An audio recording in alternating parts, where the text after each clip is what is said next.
اور یہ بتائیے کہ آپ نے بھی بتایا ماشاءاللہ سے دنیاوی اعتبار سے آپ کی یہ مصروفیات ہیں، کاروبار بھی کرتے ہیں یا عام طور پر لوگوں کا یہ تاثر ہوتا ہے کہ ایک عالم دین ہے تو وہ بس مسجد کے چندے سے ہی پلتا ہے؟ معذرت کے ساتھ لوگوں کا عام تاثر یہی ہے.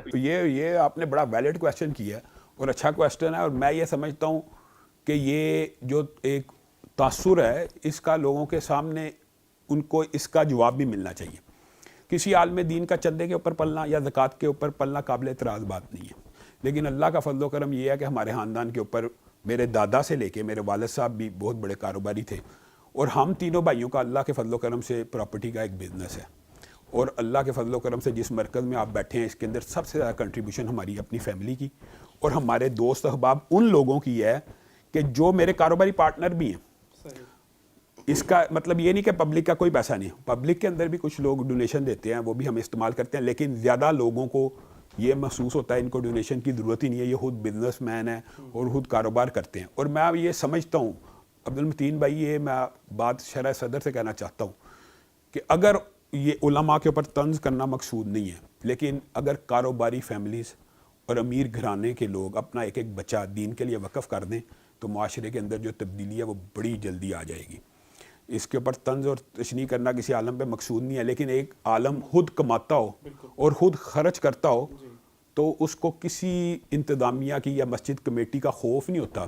مثلا میں اللہ معاف کرے کسی عالم پہ طنز نہیں کرنا چاہتا، لیکن ایک عالم دین جب سود کے اوپر جمعہ پڑھا رہا ہوتا ہے تو اس کے دل میں ہلکی سی بات آتی ہے، حاجی صاحب بیٹھے ہوئے ہیں، شیخ صاحب بیٹھے ہوئے ہیں، تنہا تو میں نے انہی سے لینی ہے.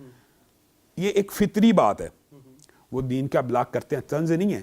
لیکن میں یہ سمجھتا ہوں کاروباری امیر گھرانوں کے بچے اگر دین میں آ جائے، میرے دادا نے میرے والد صاحب کو جب پڑھایا نا جامعہ محمدیہ میں، آپ کو شاید یہ پتہ نہ ہو تو میں یہ ضرور بتانا چاہتا ہوں کہ میرے والد صاحب کا کھانا روزانہ سیالکوٹ سے آتا تھا، گجرانوالہ، روزانہ ہر روز ایک بندے کی ڈیوٹی تھی، اس کا نام حاجی اقبال تھا، کہ وہ روزانہ کھانا سیالکوٹ سے لے کے آئے اور گجرانوالہ پہ پہنچائے. تو میرے والد صاحب نے بھی پوچھا اور ان سے بھی پوچھا گیا دادا تھے آپ یہ کیا کام کرتے ہیں، تو انہوں نے کہا کہ میں اپنے بچے کو عالم دین اس طرح بنانا چاہتا ہوں کہ وہ زکوٰۃ اور چندے کی روٹی نہ کھائے. لیکن اس کا مطلب یہ نہیں ہے کہ زکوٰۃ اور چندے کی روٹی کھانا جائز نہیں ہے طالب علم کے لیے. اور یہ بات بھی لوگوں کو پتہ ہونی چاہیے کہ جو بہترین کمائی ہے، لوگ یہ سمجھتے ہیں کہ دین کی خدمت کرنے والے کو اس کا معاوضہ نہیں لینا چاہیے. بہترین کمائی ہے جو قرآن پاک کے ذریعے سے کمائی جائے، اور وہ سارا واقعہ آپ کو پتہ ہی ہے کہ وہ بکریوں کا ریوڑ پورے کا پورا صحابہ سورۃ فاتحہ کا دم کر کے لے کے آگے. حرج نہیں ہے، لیکن جو بندہ اپنی جیب سے خرچ کرتا ہے، اللہ کے فضل و کرم سے آج تک تبلیغ دین کے لیے 1 روپے کا معاوضہ نہیں لیا بلکہ دین کے اداروں کو سپورٹ کیا. اور وہ سپورٹ ہم کیسے کر سکتے ہیں اگر بزنس نہ ہو؟ اگر اپنی معیشت سٹرونگ ہوگی تو آپ اپنے اداروں کو بھی سپورٹ کریں گے اور دین کو بھی سپورٹ کریں گے، اور پھر آپ کی آواز میں میں یہ سمجھتا ہوں سب سے بڑی بات یہ ہے کہ قوت اور طاقت پیدا ہوتی ہے. جب آپ اپنی جیب سے خرچ کرنے والے ہوں، کانفیڈنس ہوتا ہے. کانفیڈنس کے علاوہ آپ کی بات لوگ سنتے ہیں اعتماد سے کہ ہمیں کسی سے چندے کی ضرورت نہیں ہے. اگرچہ لوگ ہمیں ڈونیشن، ضرورت تو دین کو ہوتی ہے چندے کی، لیکن ہم محتاج نہیں ہیں، ہم اس سرکل کے اندر نہیں ہیں کہ اگر ہم کسی کے خلاف بات کریں گے تو جناب ہمارا چندہ بند ہو جائے گا. تو ایسی اللہ کے فضل سے کسی قسم کی کوئی ہمارے اوپر پریشر نہیں ہے. پورا الحمدللہ پوری کی پوری فیملی کاروباری ہے، مالدار لوگ ہیں، متمول گھرانہ ہے. اور میں نے آپ کو پہلے بتایا کہ میرے دادا اس دور کے سب سے امیر سیالکوٹ کے، ان کی فیکٹری تھی یہ لوم میں، اس وقت تب نئی نئی پاکستان میں آئی تھی، تو سب سے بڑی فیکٹری تھی. تو اللہ کے فضل و کرم سے ہم سب بھائی بھی یہ سمجھتے ہیں. میں یہ بھی کہنا چاہتا ہوں کہ دین کے جو طلبہ ہیں نا یا علماء کو ان کی معیشت سے فارغ کرنا چاہیے. اس بات کا میں انکاری نہیں ہوں. مثال دے رہا ہوں، میں یہ سمجھتا ہوں کہ معیشت کی وجہ سے بہت سا ٹائم ضائع ہو جاتا ہے. خالص جو دین کا طالب علم ہو نا، اس کی معیشت کی فکر اگر کچھ لوگ کریں تو وہ پھر معیشت سے فارغ البال ہو کر دین کی صحیح خدمت کر سکتا ہے. لیکن اس کا مطلب یہ نہیں کہ علماء کو کمانا نہیں چاہیے. اگر علماء کمائیں یا علماء کمائیں یا یہ میں سمجھتا ہوں کہ کاروباری امیر گھرانے کے لوگ اپنا ایک ایک بچہ دین کے لیے مختص کر دیں. سوال جو مجھے ابھی ذہن میں آیا، آپ نے ذکر بھی کیا تحریک لبیک کا، اس حوالے سے دیوبندی اور اہل حدیثوں کے درمیان شاید اتنے اختلافات یا اتنی شدت نہ ہو عمومی طور پر جتنی بریلوی اور اہل حدیث کے درمیان عمومی طور پر پائی جاتی ہے. اس کے باوجود آپ نے اتنا بڑا ظرف اور اتنا بڑا دل کیسے کر لیا کہ آپ کے اکثر خطبات میں تحریک لبیک والوں کی تعریف اور توصیف ہوتی ہے اور ادھر سے ہمیں کبھی اس کا رسپانس مجھے کم سے کم نظر نہیں آیا. تو یہ کیسے, یہ کس کی عبد المتین بھائی بنیادی طور پہ اگر آپ یہ سمجھتے ہیں تعریف ہوتی ہے تو ایسی بات نہیں. میں دیکھتا ہوں کہ ان کے اوپر ظلم ہو رہا ہے تو اس ظلم کے خلاف ہمیں آواز بلند کرنی چاہیے. جب بھی ان کے اوپر فائرنگ ہوئی, ہزارہ کا واقعہ ہو یا یہ چبرجی کا واقعہ ہو, ہم نے آواز اٹھائی ہے, ہم نے اس ظلم کے خلاف آواز اٹھائی ہے. کیا آپ اور میں ان کو کلمہ گو مسلمان نہیں سمجھتے؟ کلمہ گو مسلمان ہے, وہ قتل ہو رہے ہیں, ماورائے عدالت قتل ہونا چاہیے نہیں ہونا چاہیے. اس لیے ہمیں ان کے حق میں آواز اٹھانی چاہیے. اور دوسری بات جو آپ نے کی ہے نا اہل حدیث دیوبندی میں, تو میں یہ سمجھتا ہوں اہل حدیث دیوبندیوں کو تو کبھی بھی سیاسی جدوجہد منفرد کرنی ہی نہیں چاہیے.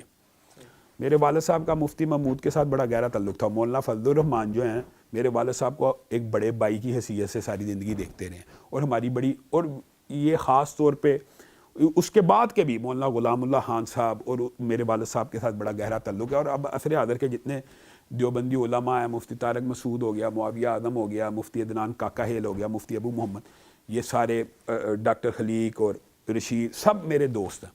کیونکہ آپ نے یہ بات کی نا بہت زیادہ, میں تو یہ سمجھتا ہوں کہ سیاسی اور فکری جدوجہد میں اختلاف صفر ہے. آپ افغانستان کی ہسٹری ذرا دماغ میں لے کے آئیں. ملا عمر نے کس ایک شخص کے لیے اپنی پوری ریاست کو ختم کر دیا؟ وہ اہل حدیث تھا.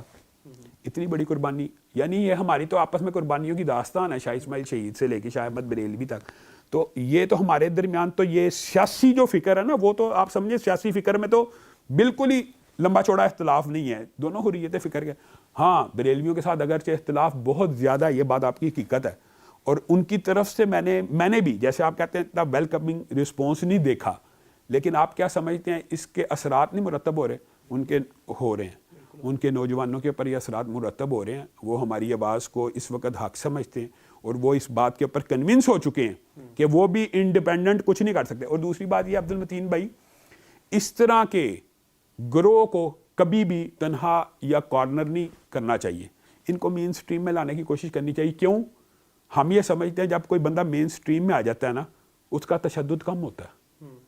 مین سٹریم پولیٹکس میں اگر آپ ان کو رستہ دیں گے اور ان کو چینلائز کریں گے تو ان کا تشدد, ان کا غصہ, ان کی نفرت کم ہوگی. اگر آپ ان کو بالکل سائڈ لائن کر کے دھتکار دیں گے تو پھر وہی واقعات ہوں گے کہ پورا موب اٹھے گا, جس کے اوپر مرضی الزام لگائے گا, قتل کر دے گا. یہ جو واقعات ہیں یہ بہت خطرناک ہیں. ان کو میں یہ سمجھتا ہوں کہ ہمیں تمام علماء کو میری یہ درخواست ہے, ان کو چینلائز کریں.